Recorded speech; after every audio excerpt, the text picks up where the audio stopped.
والعاقبة للمتقين والصلاة والسلام على سيد الأنبياء والمرسلين وعلى آله وأصحابه الطيبين الطاهرين أما بعد فأعوذ بالله من الشيطان الرجيم بسم الله الرحمن الرحيم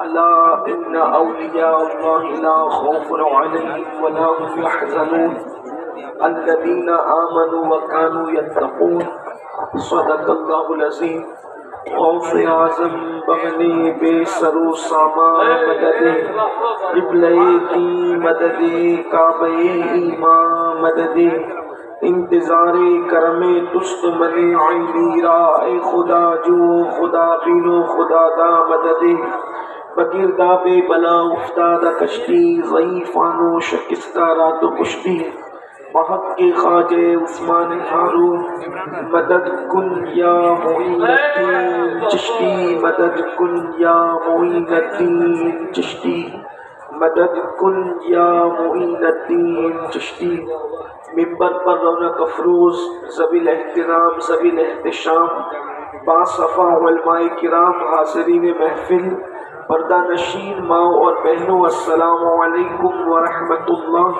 وبرکاتہ۔ وعلیکم السلام ورحمۃ اللہ وبرکاتہ۔ انتہائی احترام و عقیدت کے ساتھ اپنے اور ساری کائنات کے مرکز عقیدت انیس بے کساں چارہ ساز درد منداں ہم غریبوں کے غم گسار ہم فقیروں کی ثروت شہر یار ارم تاجدار حرم نوبہار شفاعت شب اسرا کے دولہا نوش بزم جنت دانائے سبل مولائے کل ختم الرسل خسرو خوباں سیاح لامکاں وجہ کن فکاں در اللہ المکنون سر اللہ المخزون عالم ما کانا وما یکون آبو گل انبیاء جانو دل اصفیاء مطلع ہر سعادت مقطع ہر سیادت خلاصہ کائنات فخر موجودات حضور احمد مجتبی محمد مصطفیٰ ارواحنا فدا صلی اللہ تعالی علیہ وآلہ وصحبہ وبارک وسلم کی بارگاہ بے کس پناہ میں جس طریقے سے پڑھاؤں بلند آواز سے میرے ساتھ مل کر پڑھیں الصلاۃ والسلام علیک یا رسول اللہ الصلاۃ والسلام علیک یا رسول اللہ الصلاۃ والسلام علیک یا نبی اللہ السلام علیک یا نبی اللہ الصلاۃ والسلام علیک یا حبیب اللہ السلام علیک یا حبیب اللہ وعلی آلک واصحابک یا نور اللہ صلی اللہ تعالی علیہ وسلم۔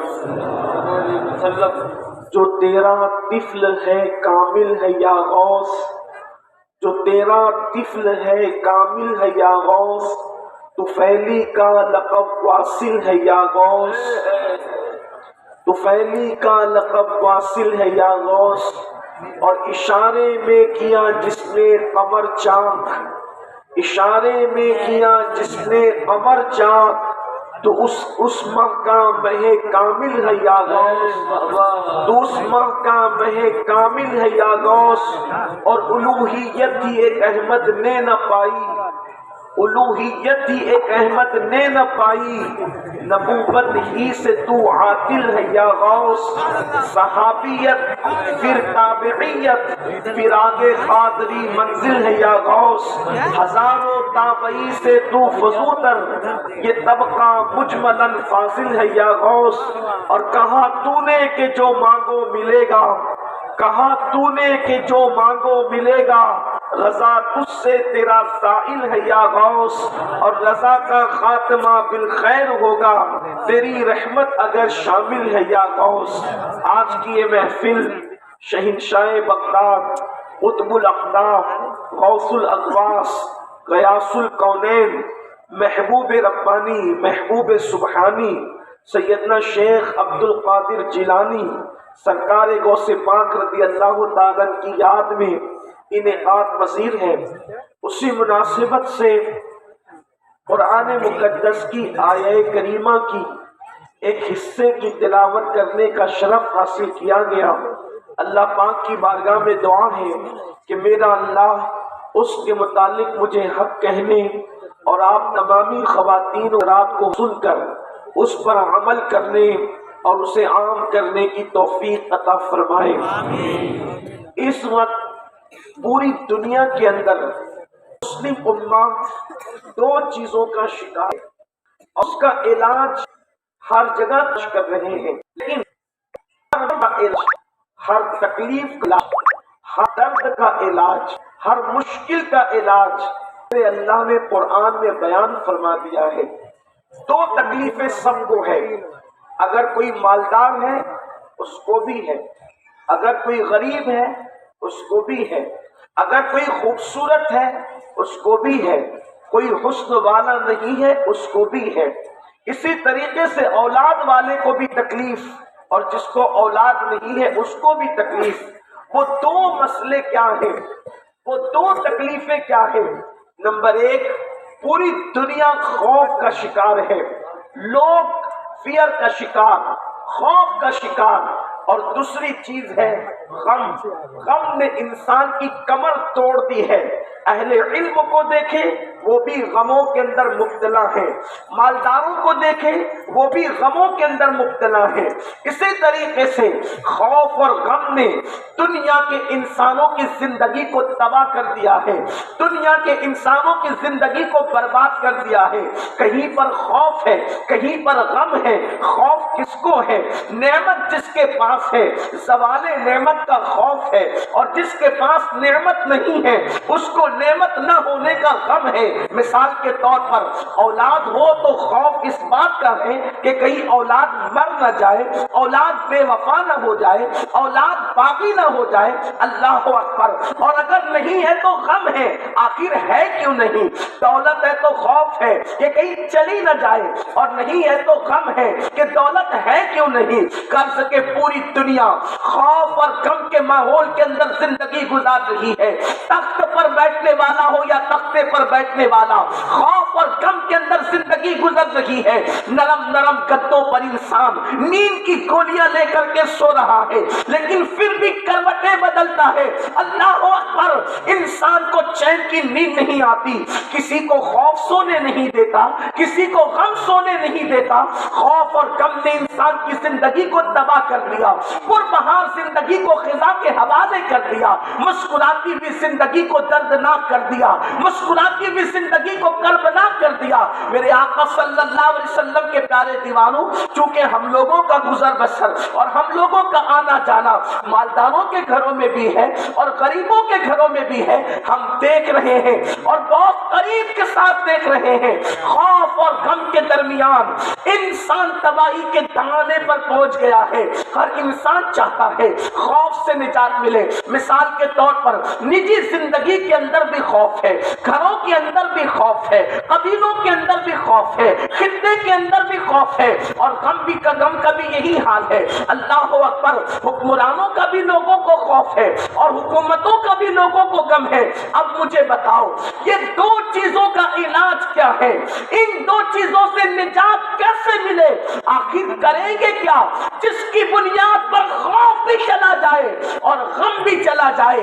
میرے پیارے آقا علیہ الصلوۃ والتسلیم کے پیارے دیوانوں، اللہ اکبر، یاد رکھنا ان دو چیزوں کے خاتمے کے لیے قرآن نے دو چیزوں کا تذکرہ کیا ہے۔ اور آپ دیکھیں تو صحیح، زمین کی پشت پر آسمان کے سائبان کے نیچے اللہ کے کچھ ایسے بھی بندے ہیں نہ جن کو خوف ہے نہ جن کو غم ہے۔ اللہ اکبر۔ وہ کون لوگ ہیں؟ وہ اللہ کے دوست ہیں، وہ رحمان کے دوست ہیں، وہ اللہ کے ولی ہیں۔ حکومتوں کا آنا جانا ان کو خوف میں مبتلا نہیں کرتا، نعمتوں کا عروج و زوال ان کو غموں میں مبتلا نہیں کرتا۔ وہ پیون کا لباس پہنے ہو تب بھی وہ غمگین نہیں ہوتے، روزانہ نیا کپڑا پہنے تب بھی وہ غمگین نہیں ہوتے، ان کو اولاد ہو تو بھی غمگین نہیں ہوتے، ان کو اولاد نہ ہو تب بھی غمگین نہیں ہوتے، ان کو کھانا ملے تب بھی وہ غمگین غمگین نہیں ہوتے، انہیں کھانا نہ ملے تب بھی وہ غمگین نہیں ہوتے، وہ فاقے کی حالت میں ہو تو بھی چہرہ گلاب کی طرح کھلا ہوتا ہے، اور اگر پیٹ بھرا ہوا ہو تب بھی چہرے پہ تبسم کھیل نہیں ہوتی ہے۔ آخر ان کے پاس وہ کون سی چیز ہے جو ہمارے پاس موجود نہیں؟ بہت تمہید میں لمبا وقت آپ کا نہیں لینا چاہتا، بہت وقت ہو چکا ہے، کافی دیر سے آپ سر شام سے سن رہے ہیں، میں مختصر میں اپنی گفتگو کو مکمل کر دوں گا۔ دیکھو دو چیزوں کا علاج ہے، ایک خوف اور غم کا علاج، ڈھونڈے کہاں؟ تو قرآن اللہ کے دوستوں کے بارے میں کہتا ہے الا ان اولیاء اللہ لا خوف علیہم ولا هم یحزنون، آگاہ ہو جاؤ بے شک جو اللہ کے دوست ہیں ان کو نہ خوف ہے نہ غم ہے۔ کیوں نہیں ہے؟ قرآن دو چیزوں کا تذکرہ کرتا ہے، ان کو خوف اور غم کیوں نہیں ہے؟ دو چیزوں کا تذکرہ، الذین آمنوا کہ ان کے پاس ایمان ہے، وکانوا یتقون اور وہ اللہ سے ڈرنے والے ہیں۔ تو جس کے پاس ایمان ہوگا وہ غمگین کیسے ہو سکتا ہے؟ اور جس کے پاس اللہ کا خوف موجود ہوگا وہ دنیا کے خوف میں مبتلا کیسے ہو سکتا ہے؟ اگر دنیا کے غم اور خوف سے نجات چاہتے ہو تو یہ دو صفتوں کو اختیار کر لو، یہ دو باتوں کو اختیار کر لو، الذین آمنوا، ایمان والے بن جاؤ، مومن بن جاؤ، تمہیں اللہ تعالیٰ غموں سے نجات عطا فرمائے گا۔ آپ کہیں گے کیا ہم مومن نہیں؟ یقیناً میں کوئی فتویٰ لگانے والا مفتی تو نہیں، میں فقیر بے نوا ہوں، لیکن اتنا ضرور کہوں گا آپ کا دل سب سے بڑا مفتی ہے۔ اللہ اکبر، اپنے ایمان کا جائزہ لو۔ جو قوم 200 روپے کی چپل بیچنے کے لیے اللہ کے نام کی جھوٹی قسم کھا لے، اس قوم کو مومن کہلانے کا حق کیا ہے؟ جو قوم سبزی بیچتے ہوئے کسی کو دھوکہ دے اللہ کے نام پر، اس قوم کو مومن کہلانے کا حق کیا ہے؟ اللہ اکبر، جو کلمہ بھی پڑھتے ہو اور جن کے گھر میں معبودان باطل کے حوالے سے فلموں میں تعریف کے اشعار بھی گنگنائے جاتے ہوں، اس قوم کو مومن کہلانے کا حقدار حق کیا ہے؟ اللہ اکبر، جس قوم کی حالت یہ ہو کہ 3 گھنٹے سنیما کے لیے وقت تو نکال سکتے ہو لیکن اللہ کی عبادت کے لیے 10 منٹ کا ٹائم نہیں نکال سکتے، اس قوم کو مومن کہلانے کا حق کیا ہے؟ ارے کامل مومن تو وہ تھے جب مصطفیٰ جان رحمت نے پکارا تو پہلی رات کی دلہن چھوڑ کر کے سر کٹانے کے لیے بارگاہ مصطفیٰ میں حاضر ہو گئے۔ وہ پہلی رات کی دلہن چھوڑ کر کے سر کٹانے کے لیے آتے ہیں، نبی کے فرمان پر ہم سر جھکانے کے لیے فجر کی نیند قربان کرنے کے لیے تیار نہیں ہے۔ مجھے بتاؤ، مومن ہونے کا دعویٰ بھی ہے اور مسجدوں کو ویران بھی کر رکھا ہے، مومن ہونے کا دعویٰ بھی ہے اور جھوٹی قسمیں بھی کھائی جا رہی ہے، مومن ہونے کا دعویٰ بھی ہے، ہاتھوں میں شراب کے پیالے بھی ہیں، مومن ہونے کا دعویٰ بھی ہے، زنا کی اڈوں کی آبادی بھی ہے، مومن ہونے کا دعویٰ بھی ہے، سود کے لقمے بھی کھائے جا رہے ہیں، مومن ہونے کا دعویٰ بھی ہے۔ اللہ اکبر، زبان سے جھوٹ بھی بولا جا رہا ہے، کسی کو دھوکہ بھی دیا جا رہا ہے، اللہ اکبر، لیکن یاد رکھنا میں آپ کے ایمان کا انکار کرنے نہیں آیا، مجھے کیا حق بنتا ہے، لیکن اتنا ضرور کہوں گا مسلمانوں ذرا سوچو تو صحیح، ایک مومن کی پہچان کیا تھی اور ہمارا حال کیا ہو گیا؟ اللہ کے حبیب علیہ الصلوۃ والتسلیم نے فرمایا تم میں کا کوئی اس وقت تک کہ کامل مومن نہیں ہو سکتا جو چیز اپنے لیے پسند کرتا ہے وہی اپنے مومن بھائی کے لیے پسند نہ کرے، اس وقت تک کہ تم کامل مومن نہیں ہو سکتے۔ غمگین کیوں ہو، غموں میں ڈوبے ہوئے کیوں ہو؟ اس لیے کہ وہ ایمان کی معراج ہمیں نصیب نہیں، وہ حسن ایمان ہمیں نصیب نہیں۔ شریعت مطہرہ کی اصطلاح میں تو ہم مومن ہیں، لیکن حسن ایمان کے حوالے سے، تکمیل ایمان کے حوالے سے معراج ایمان کے حوالے سے ہمارے اندر کتنی خامیاں ہیں؟ مجھے بتاؤ، اپنے دل کا جائزہ لو، کیا ہم جو اپنے لیے پسند کرتے ہیں وہی اپنے مومن بھائی کے لیے بھی پسند کرتے ہیں؟ مجھے بتاؤ تو صحیح۔ اللہ اکبر، ہم چاہتے کہ میں پیٹ بھر کر کے کھا لوں اور ہمارا بھائی بھوکا کے بھوکا پڑا رہے، بلکہ مسلمانوں کی خود غرضی کا حال یہ ہے۔ دیکھو، وہ ایمان والے جو غموں سے آزاد تھے اور ہم ایمان والے جو غموں میں مبتلا ہیں، دونوں میں فرق کیا ہے؟ دونوں میں فرق کیا ہے؟ وہ ایمان والے کیسے تھے؟ توجہ کرنا، صرف اشارہ دینا چاہتا ہوں، کوئی لمبی چوڑی بات نہیں۔ ایک ایمان والا جنگ کے موقع پہ زخمی ہو کے زمین پہ گرتا ہے اور آواز دیتا ہے العطش العطش، پیاس پیاس۔ ایک زخمی کے دل سے جا کر کے پوچھو کہ پانی کی پیاس کی شدت کیا ہوتی ہے۔ آواز لگائی العطش العطش، ننھی سی بچی اس مجاہد کے منہ کے قریب مشکیزہ کرتی ہے اور چند قطرے اس کے حلق کے نیچے اترے تو شاید زندگی اور موت کے درمیان کھیلنے والا وہ انسان زندگی کی بازی جیت جائے۔ جیسے ہی مشکیزے کا منہ اس کے قریب لگتا ہے، دوسرا مسلمان زمین پہ گر کے کہتا ہے العطش العطش۔ یہ مسلمان اپنا منہ پھیر کر ادھر اشارہ کر کے اس بچی کو کہتا ہے بیٹی، مجھ سے زیادہ ضرورت میرے اس بھائی کو ہے، جا پہلے اس کو پانی پلا۔ آپ سے میں پوچھنا چاہتا ہوں، حالات کا رونا رونے والوں، کیا یہ جذبات ہمارے دلوں کے اندر موجود ہے؟ کیا یہ کیفیت ہمارے دلوں میں موجود ہے؟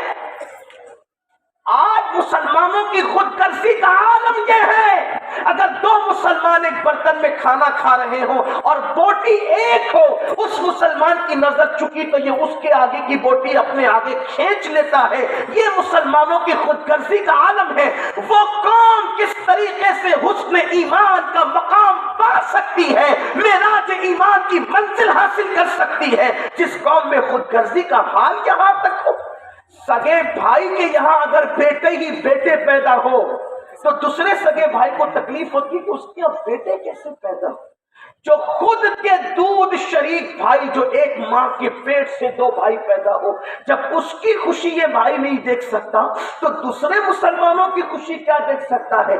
ایمان، الذین آمنوا، پہلے ایمان لاؤ، پہلے مومن بنو، کامل مومن بنو۔ اگر غموں سے نکلنا ہے تو کامل مومن بنو۔ غرور، گھمنڈ، تکبر ہمیں اپنی ذات کے کنویں سے نکلنے ہی نہیں دیتا، جبکہ سرکار غوث اعظم رضی اللہ تعالیٰ عنہ فرماتے ہیں، میں نے پوچھا اللہ سے، اللہ تو کہاں ہے، میں تجھے کہاں تلاش کروں؟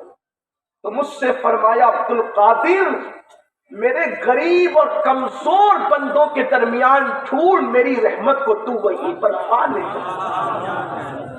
آج تو غریبوں کے پسینے سے ہمیں بدبو آتی ہے۔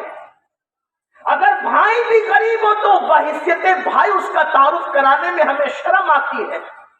صلہ رحمی کہاں چلی گئی؟ الذین آمنوا وکانوا یتقون، ایمان لاؤ۔ ایمان کا مختصر تعارف یہ کرایا جا سکتا ہے کہ مصطفیٰ جان رحمت صلی اللہ علیہ وآلہ وسلم جو کچھ لے کر آئے اللہ کی طرف سے، زبان سے اس کا اقرار کرنا اور دل سے اس کی تصدیق کرنا، اس کا نام ایمان ہے۔ اب ذرا آگے بات چلے گی تو میں عرض کروں گا کہ ہم کتنے بڑے مومن ہیں، اس پر آگے گفتگو ہوگی۔ پھر قرآن کیا کہتا ہے؟ جب تم مومن ہو گئے، ایمان والے ہو گئے، جو ایمان کے تقاضے ہیں۔ کیا تقاضے ایمان کے؟ ایمان کے تقاضے کیا ہیں؟ مومن کی شان یہ ہے کہ مومن راستے میں تکلیف دینے والی چیز کو پڑے رہنا بھی پسند نہیں کرتا۔ ایک مرتبہ دیکھو مومنوں کی پہچان کیا تھی ایک دور میں۔ آج بھی مولانا پڑھ رہے تھے کہ ہمیں نکالنے کی کوشش کی جا رہی ہے۔ میں کہتا ہوں کہ جو قوم اپنے بھائی کا اچھا نہ دیکھ سکے، پھر اس قوم کے اچھے دن کیسے آ سکتے؟ لیڈروں کی غلامی تھوڑی اچھے دل لاتی ہے، مصطفیٰ جان رحمت کی غلامی اچھے دل لاتی کی محمد سے وفا تو نے تو ہم تیرے ہیں، یہ جہاں چیز ہے کیا لوح قلم تیرے۔ جب سے تم نے لیڈروں پر اعتماد کرنا شروع کیا، سیاستدانوں پہ اعتماد کرنا شروع کیا، تمہاری لٹیاں ڈوب گئی۔ نکلو ان کے خول سے اور آؤ اس کے قدموں میں جس کے قدموں میں پتھر بھی پہنچتے ہیں تو معراج پا جایا کرتے ہیں۔ اس نبی کے قدموں کی طرف آؤ، مصطفیٰ جان رحمت کے قدموں کی طرف آؤ۔ مسلمانوں کی پہچان کیا تھی؟ اللہ اکبر، یہودیوں کا ایک قافلہ ایک راستے سے گزرتا ہے تو ایک پتھر کو پڑا دیکھ کر آپس میں باتیں کرتے ہیں، شاید یہاں سے کسی مسلمان کا گزر نہیں ہوا، اس لیے کہ اگر یہاں سے مسلمان گزرتا تو یہ پتھر یہاں پڑا ہوا نظر نہ آتا، کیونکہ ان کے نبی کا فرمان ہے رستے سے تکلیف دینے والی چیز کو ہٹا دینا ایمان کے شعبوں میں سے ایک شعبہ ہے، ایمان کی شاخوں میں سے ایک شاخ ہے۔ آپ مجھے بتاؤ، جو قوم رستے میں پتھر کو پڑا نہ رہنے دے، وہ قوم کسی کے راستے میں کانٹے بچھانا کب گوارا کرے گی؟ وہ قوم کسی کے آگے رکاوٹیں پیدا کرنا کب گوارا کرے گی؟ آپ سوچو تو صحیح، ایمان ہمیں کہاں لے جا رہا تھا اور ہم کس دلدل کے اندر ڈوبے ہوئے ہیں۔ اگر بات اسی پر ہو تو بہت بات ہو سکتی ہے، لیکن پھر قرآن ایمان کے بعد کی آگے کی منزل بیان کرتا ہے، الذین آمنوا وکانوا یتقون، اور وہ خشیت والے لوگ ہیں، وہ تقوی والے لوگ ہیں، وہ اللہ سے ڈرنے والے لوگ ہیں۔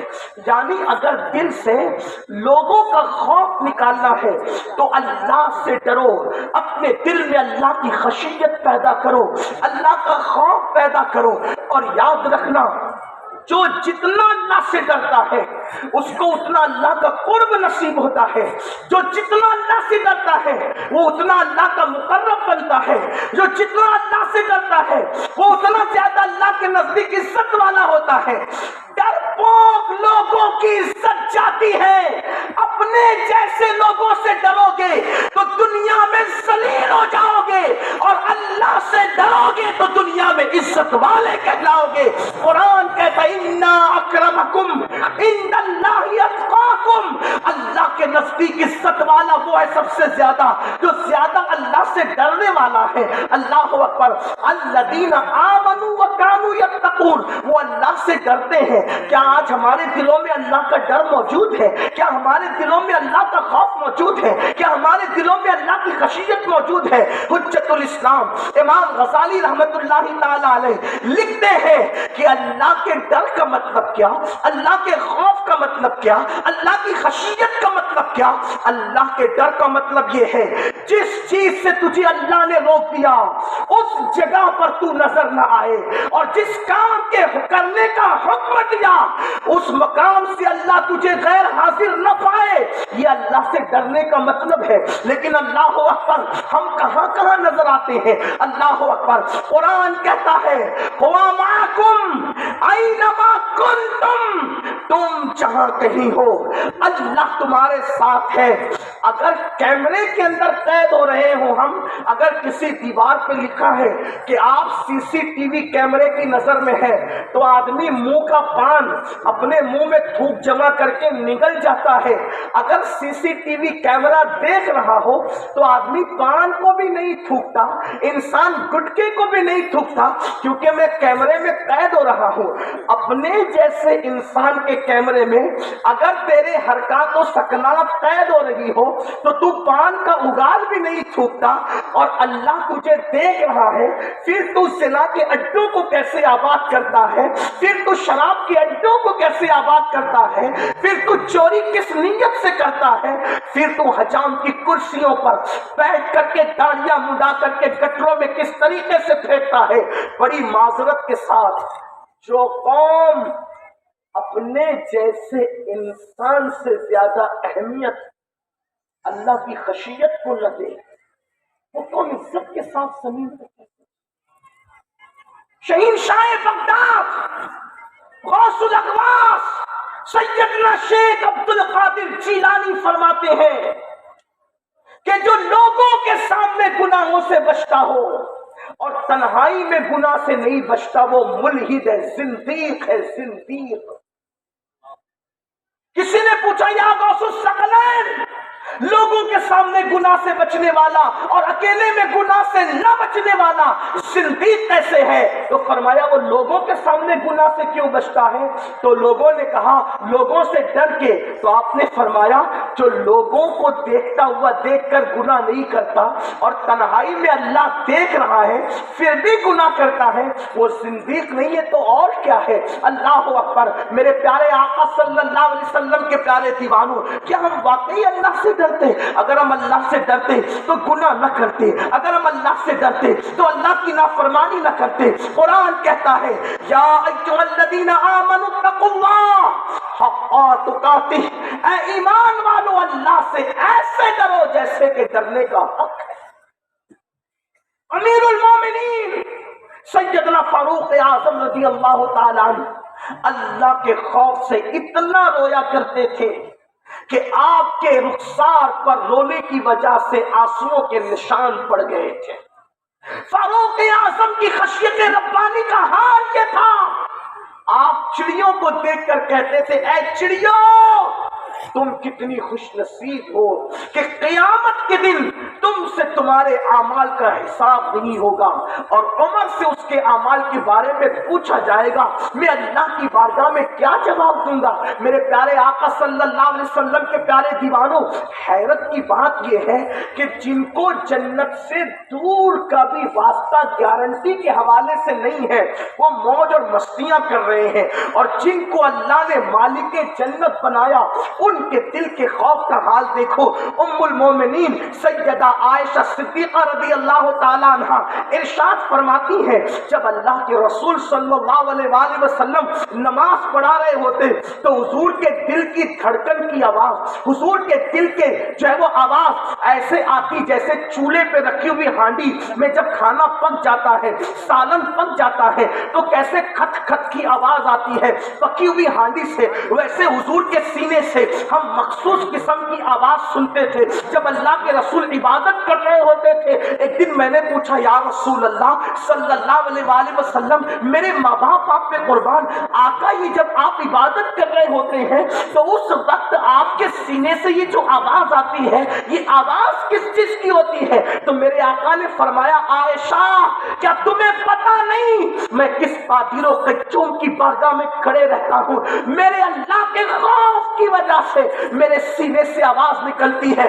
مجھے بتاؤ جس کو مالک جنت بنایا، جس کو شافع یوم النشور بنایا، جس کو اپنا محبوب بنایا، جس کو مقام محمود کا وعدہ کیا گیا، جس کے لیے اپنے عرش پہ بٹھانے کا وعدہ کیا گیا، جس کو اپنی کرسی پہ بٹھانے کا وعدہ کیا گیا، اس رسول کے سینے سے تو اللہ کے خوف کی وجہ سے جو ہے وہ آواز نکل رہی ہے، حضور کی آنکھوں سے آنسو نکل رہے ہیں۔ کیا کبھی ہم بھی اللہ کے خوف سے روئے ہیں؟ میرے آقا صلی اللہ علیہ وسلم کے دیوانوں، ہمارے اسلاف نیکیاں کر کے بھی اللہ سے ڈرتے تھے اور ہم گناہ کر کے بھی اللہ سے نہیں ڈرتے۔ اللہ اکبر، یہ گناہوں کا حال ہی تو ہے۔ کچھ لوگ ایسا بھی کہتے ہیں مولانا میں گناہ کرتا ہوں لیکن اللہ مجھے عذاب نہیں دیتا، مجھ پہ عذاب نہیں ہوتا۔ بنی اسرائیل کا ایک شخص گناہوں پر بڑا دلیر تھا، گناہوں پر بہت زیادہ بے باک تھا۔ ایک دن اس نے لوگوں سے کہا کہ دیکھو میں کتنے پاپ کرتا ہوں، میں کتنے گناہ کرتا ہوں لیکن اللہ مجھے عذاب نہیں دیتا، اللہ میری پکڑ نہیں کرتا۔ اللہ اکبر، اس دور کے نبی پر اللہ نے وحی نازل کی، اس بدبخت سے جا کر پوچھو کیا کبھی اس کو میری عبادت کی توفیق ہوئی؟ کیا کبھی اس کو میری محبت میں رونا نصیب ہوا؟ کیا کبھی اس کے دل کے اندر اس نے نرمی محسوس کی جب وہ نبی جا کر کے کہتے ہیں کہ تم کہتے ہو کہ تم اللہ کی نافرمانی کر رہے ہو، تم گناہ پہ گناہ کر رہے ہو لیکن اللہ تم پر عذاب نازل نہیں کرتا، تو اللہ تم سے پوچھتا ہے کیا کبھی تمہیں عبادت کی توفیق ہوئی؟ کیا کبھی تمہیں اللہ کے لیے رونا نصیب ہوا؟ کیا کبھی تمہارا دل تم نے نرم محسوس کیا؟ اس نے کہا یہ تینوں چیزوں تو میں محسوس نہیں نہیں کرتا، یہ تینوں چیزیں تو میں محسوس نہیں کرتا، تو اس وقت کے نبی نے کہا بدبخت، اس سے بڑھ کر اللہ کا عذاب کیا ہوگا کہ اللہ جب کسی سے ناراض ہوتا ہے تو اس سے دولت چھینے یہ ضروری نہیں، اس سے نرم گدے چھینے یہ ضروری نہیں، اس سے روٹی چھینے یہ ضروری نہیں، اللہ جس سے ناراض ہوتا ہے اس سے لقمہ نہیں چھینتا، اس سے دولت نہیں چھینتا، جس سے اللہ ناراض ہوتا ہے اس سے اپنی عبادت کی توفیق چھین لیتا ہے۔ اللہ جس سے ناراض ہوتا ہے اس کو اپنی محبت میں رونا نصیب نہیں کرتا۔ خوش نصیب ہے وہ آنکھیں جو اللہ کی محبت میں بہتی ہیں، جو اللہ کی خشیت میں بہتی ہے۔ میرے آقا مصطفیٰ جان رحمت صلی اللہ علیہ وآلہ وسلم فرماتے ہیں اگر مکھی کے سر کے برابر اللہ کے خوف کی وجہ سے کسی کی آنکھ سے آنسو نکل آئے، اللہ اس کے وجود پر جہنم کی آگ کو حرام کر دیتا ہے۔ دوستوں کی جدائی میں رونے والوں، پیسوں کے گم ہونے پہ رونے والوں، ہیرو ہیروئن کی جدائی کے مناظر سیریل میں دیکھ کر رونے والوں، ایموشنل اور جذباتی مناظر فلموں میں دیکھ کر رونے والوں، کیا کبھی جہنم کی آگ کا تصور کر کے بھی رونا آیا؟ کیا کبھی اللہ کے عذاب کا تصور کر کے بھی رونا آیا؟ کیا کبھی اللہ کی نعمتوں کو یاد کر کے بھی رونا آیا؟ اگر رونا نہیں آتا اور ہمارے دل سخت ہو گئے اور پتھر سے زیادہ سخت ہو گئے، اور کیا کہہ سکتے؟ جو اللہ کے لیے نہ روئے اس کے دل پتھر سے زیادہ سخت ہو گئے۔ ورنہ قرآن سے پوچھو یہ پتھروں سے پانی کیوں نکلتے ہیں؟ یہ جو پتھر سے پانی نکلتے ہیں یہ اللہ کے خوف سے پتھر روتے ہیں، ان کے آنسوؤں کو تم پانی کہتے ہیں۔ یہ پتھر پڑے پڑے خود بخود ٹوٹ جاتے ہیں، حادثہ نہیں ہے۔ اللہ کا خوف پتھروں پہ غالب آتا ہے تو پتھر دو حصوں میں تقسیم ہو جاتے ہیں۔ یہ اس اونچائی سے پتھر لڑک کر زمین پر کیوں آتے ہیں؟ لوگ کہتے ہیں کیوں آتے ہیں؟ حادثہ نہیں، جب پتھر پر اللہ کا خوف غالب آتا ہے تو پتھر اونچائی سے لڑک کر کے نیچے آتا ہے۔ پتھر اللہ کے خوف سے لڑکے، پتھر اللہ کے خوف سے روئے، پتھر اللہ کے خوف سے دو ٹکڑے ہو جائے، اور اے ابن آدم تجھے کیا ہوا؟ اے آدم کے بیٹے تجھے کیا ہوا؟ اے حضرت انسان تجھے کیا ہوا؟ تو بچوں کی موت پہ روتا ہے، تو دولت کے گم ہو جانے پہ روتا ہے، کیا کبھی تو عبادت کے چھوٹ جانے پر بھی رویا؟ کیا کبھی تو فجر کی نماز جانے پر بھی رویا؟ کیا کبھی تو جماعت چھوٹ جانے پر بھی رویا؟ کیا تو کبھی اپنے اعمال کو یاد کر کے بھی رویا؟ اور سن لو مجرموں کے لیے مستحب ہے رونا، کتنی بڑی فضیلت کی بات ہے۔ مصطفیٰ جان رحمت سے ام المومنین سیدہ عائشہ صدیقہ نے پوچھا یا رسول اللہ کیا آپ کی امت کا کوئی بندہ بے حساب جنت میں جا سکتا ہے گنہگار ہونے کے باوجود؟ تو میرے آقا نے فرمایا، میرے کریم آقا نے فرمایا، کس آقا نے؟ وہ تو نہایت، میرے امام کہتے وہ تو نہایت سستا سودا بیچ رہے ہیں جنت کا، ہم مفلس کیا مول چکائے، اپنا ہاتھ ہی خالی ہے۔ ام المومنین نے پوچھا آقا کیا کوئی مجرم ہو کر، کوئی گنہگار ہو کر، کوئی سیاکار ہو کر بے حساب جنت میں جا سکتا ہے؟ اس لیے کہ اخیار کو، ابرار کو، نیک لوگوں کو بے حساب جنت میں جانے کی بشارت تو ہے، لیکن ام المومنین پر، ہم سب کی اماں جان سیدہ عائشہ صدیقہ پر اللہ رحمت نازل فرمائے، ام المومنین پوچھتی ہے کہ مجرم، گنہگار، پاپی کیا کوئی بے حساب جنت میں جا سکتا ہے؟ آقا فرماتی عائشہ ہاں، جو تنہائی میں اپنے گناہوں کو یاد کر کے اللہ کے خوف سے روتا ہے اللہ اس کو بے حساب جنت میں داخل فرمائے گا، اللہ اس کو بے حساب جنت عطا فرمائے گا۔ آؤ اللہ سے ڈرو، اگر دنیا کے خوف سے نکلنا ہے تو اللہ سے ڈرو۔ اور سن لو نماز کو چھوڑ کر خوف خدا کا وعدہ کرنا یا خوف خدا کی بات کرنا ایسے ہی ہے جیسے کسی شریف کنواری سے بچے کا مطالبہ کرنا۔ میں بانج کی بات نہیں کر رہا ہوں، شریف کنواری کی بات کر رہا ہوں۔ جیسے شریف کنواری نکاح سے پہلے بچہ نہیں دے سکتی، ویسے نماز کو چھوڑنے والا اللہ کے خوف کی بات کیا کرے؟ اس لیے کہ جو اللہ کی بارگاہ سے غیر حاضر ہو، اللہ اکبر، جانتے آج نماز چھوڑ کر ہمارے ماتھے پر شکن تک نہیں، جبکہ صحابہ کا فتویٰ ہے، صحابہ کرام فرماتے ہیں کہ رسول اللہ کے دور میں جو نماز پڑھتا تھا ہم اس کو مسلمان سمجھتے ہیں، اور جو نماز نہیں پڑھتا تھا ہم اس کو مسلمان نہیں سمجھتے۔ صحابہ کرام کہہ رہے ہیں، صحابہ کرام کہہ رہے ہیں، آپ مجھے بتاؤ تو صحیح، اللہ کے رسول صلی اللہ علیہ وآلہ وسلم فرماتے ہیں، توجہ سے سننا، فقی ابو اللیث سمرقندی رضی اللہ تعالیٰ عنہ لکھتے ہیں کہ اللہ کے رسول علیہ السلام نے فرمایا کہ جو نماز نہیں پڑھتا اس کو زکوٰۃ نہیں دینا، جو نماز نہیں پڑھتا اس کو زکوٰۃ نہیں دینا۔ آقا فرماتے جو نماز نہیں پڑھتا اللہ اس کا کوئی عمل قبول نہیں کرتا، نہ اس کا صدقہ قبول کرتا ہے، نہ اس کی شہادت قبول کی جائے گی۔ آقا فرماتے جس نے نماز چھوڑ دیا اس سے اللہ بھی بیزار ہے، فرشتے بھی بیزار ہیں، انبیاء بھی بیزار ہیں، اور میں محمد بھی بیزار ہوں۔ جن سے مصطفیٰ جان رحمت بیزار ہو، جس سے مصطفیٰ جان رحمت بیزار ہو، وہ آج یہ دعویٰ کرتے ہیں نماز چھوڑ کر کہ ہم سے بڑا عاشق رسول کوئی، اور اگر ہمارے منبر پر بہت بڑے بڑے اہل علم موجود ہیں، ہم تو ان کے سامنے طفل مکتب بھی نہیں۔ لیکن ایک بات عرض کرنا چاہتا ہوں، قوم کا حال یہ ہے کہ قوم 2 رکعت جمعہ پڑھ کر مسجد سے ایسے بھاگتی ہے جیسے اسکول کی چھٹی ہونے پر اسکول کے بچے بھاگتے ہیں۔ دعا بھی جس قوم کو کرنے کی فرصت نہیں، حدیث پاک میں آتا ہے جو نماز پڑھے اور دعا نہ کرے اور مسجد کے دروازے پر چلا جائے، توجہ تو کرنا، جو نماز پڑھے عبادت کرے مسجد کے دروازے پہ دعا کیے بغیر چلا جائے، اللہ کی رحمت اس کا پیچھا کرتی ہے اور کہتی ہے بندے مانگ لے کیا مانگتا ہے، لیکن پھر بھی وہ نہیں مانگتا تو پھر اللہ کی رحمت کی طرف سے جواب آتا ہے، رب کی قدرت جواب دیتی ہے، مشیت جواب دیتی ہے۔ اگر مجھ سے مانگنے میں تجھے شرم آتی ہے تو پھر تیری عبادت قبول کرنے میں ہمیں بھی غیرت آتی ہے، ہمیں بھی حیا آتی ہے۔ اللہ اکبر، جو 2 رکعت پڑھ کر اسکول کے بچوں کی طرف بھاگ جائے مسجد سے، آج وہ قوم، اللہ اکبر، اس کا چہرہ دیکھو تو تم جنت میں چلے جاؤ گے، اور ایک بار سبحان اللہ کہہ دو تو تم جنت میں چلے جاؤ گے، اس کے ہاتھ میں ہاتھ دے دو تو تم جنت میں چلے جاؤ گے۔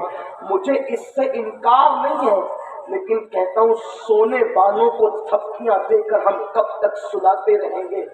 میں وہ بھی نہیں، تبلیغی جماعت نے جنت کو جتنا مشکل کیا وہ بھی میرا عقیدہ نہیں، اور میری قوم کے شعراء جنت کو جتنا سستا کر رہے ہیں میں اس سے بھی متفق ہوں۔ میری فکر تو فکر رضا کی پابند ہے۔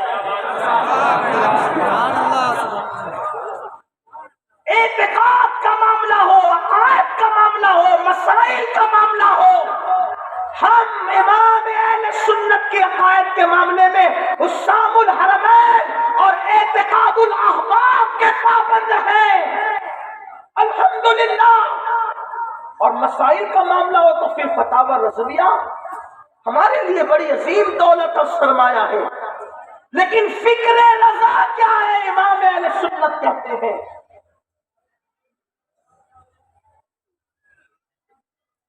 صدقہ پیارے کی حیا کا نہ لے مجھ سے حساب۔ 1200 سے زائد کتاب لکھنے والی ہستی، 108 علوم و فنون میں کم و بیش مہارت رکھنے والا انسان اللہ کی بارگاہ میں یوں عرض کر رہا ہے کہ صدقہ پیارے کی حیا کا نہ لے مجھ سے حساب، بخش بے پوچھے لجائے کو لجانا کیا ہے، اور کہتے کریم اپنے کرم کا صدقہ، لعیب بے قدر کو نہ شرما، تو اور رضا سے حساب لینا، رضا بھی کوئی حساب نہیں۔ اور یہاں جمعہ کی 2 رکعت کے بعد غرور ہے، ہم جنت میں نہ جائیں گے تو کون جائے گا، بلکہ بعض تو یہ کہتے ہیں کہ اللہ ہم جنت میں نہ جائیں گے تو تیری جنت ویران نظر آئے گی۔ نادان، میرے اللہ کی جنت تو آج بھی ویران نہیں ہے، آج بھی اس کی جنت ویران نہیں ہے۔ تیرے جانے اور نہ جانے سے ہونا کیا ہے، لیکن بے باکی تو دیکھو میرے آقا صلی اللہ علیہ وسلم کے پیارے دیوانوں، ہو کہاں، کس مستی میں گم ہو؟ یاد رکھو جس سے مصطفیٰ جان رحمت بیزاری کا اعلان کرے، کیا ان کو جنت مل سکتی ہے؟ کیا جنت ان کا ٹھکانہ ہو سکتی ہے؟ اللہ اکبر۔ آج اگر موبائل لے کر کے بیٹھتے ہیں تو گھنٹوں واٹس ایپ پر لگا دیتے ہیں، گھنٹوں اللہ اکبر فیس بک پر لگا دیتے ہیں، گھنٹوں یوٹیوب پر لگا دیتے ہیں۔ افسوس مسلمان، تجھے یوٹیوب کے لیے ٹائم ہے، تجھے فیس بک کے لیے ٹائم ہے، تجھے ٹویٹر کے لیے ٹائم ہے، تجھے لوگوں سے گفتگو کے لیے ٹائم ہے۔ جس اللہ نے تجھے روزی دیا، اور اللہ کی روزی تو دیکھ، تیرے پیدا ہونے سے پہلے ماں کے سینے میں جس نے تیرے لیے غذا کا انتظام کیا، جو تجھ پر تیری ماں سے زیادہ مہربان، جو تجھ پر تیرے باپ سے زیادہ مہربان۔ آپ کہیں گے اللہ ماں سے زیادہ مہربان ہے، میں کہتا ہوں واللہ، توجہ کرنا، اس سے بڑھ کر کوئی مہربان۔ ہم نے سب کی محبتوں کی پرواہ کی، اللہ کی محبت کا کبھی ہم نے احساس نہیں کیا۔ آپ کی توجہ ہے، میری مائیں اور بہنیں بھی موجود ہیں جو خود ماں ہیں۔ اگر ماں، توجہ کرنا، میری قوم کے جوانوں توجہ کرنا، اگر ماں اپنے بچے کو گناہ کرتے دیکھتی ہے تو وہ کم سے کم اپنے شوہر کو ضرور بتائے، کم سے کم۔ ماں مشفق ہے نا، اور بھائیوں کو نہیں بتائے گی، اس کے بہنوں کو نہیں بتائے گی، لیکن اپنے شوہر کو ضرور، اپنی ماں کو بتائے گی، اپنے باپ کو۔ مجھے بتاؤ، ہم کروڑوں گناہ کرتے ہیں، کیا کبھی میرے اللہ نے ہمارے گناہوں کو ظاہر کیا؟ سچ کہنا، ایمان والوں اپنے دلوں پہ ہاتھ رکھ کے کہنا، اگر میرا اللہ ہمارے جرموں کو ظاہر کر دے تو نہ میں یہاں بیٹھنے کے قابل ہوتا، نہ آپ یہاں بیٹھنے